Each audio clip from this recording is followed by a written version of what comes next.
About a third of the Bay Area's population is of Asian descent, but few are feeling safety in numbers. In fact, in a recent survey, more Asian Americans are worried about leaving their homes than catching COVID-19.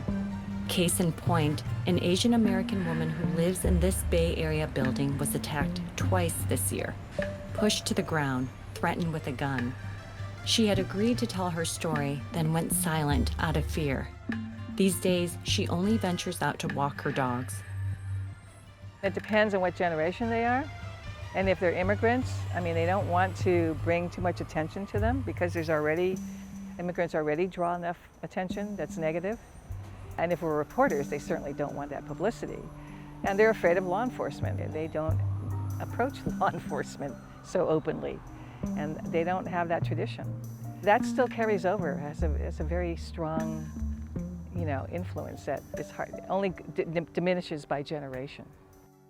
One place victims do share their stories is a website called Stop AAPI Hate. San Francisco State professor Russell Chung helped set it up. Beginning last March, we began collecting data on racism against Asian Americans, and to date, by the end of June 2021, we had over 9,000 incidents. The San Francisco Bay Area is one of the leading sites of racism because there's a large concentration of Asian Americans, and there's also a higher proportion who know about Stop AAPI Hate and are more likely to report racism. That being said, the Bay Area sort of leads the way in hate incident reporting and probably reflects what's happening nationwide.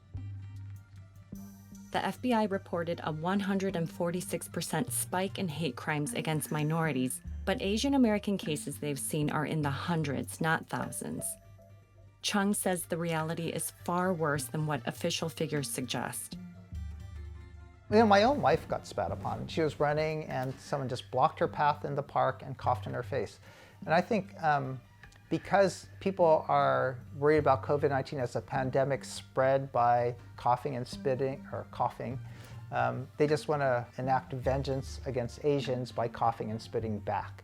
So you could argue Asians are experiencing mass terrorism because we're coughed and spat upon so often.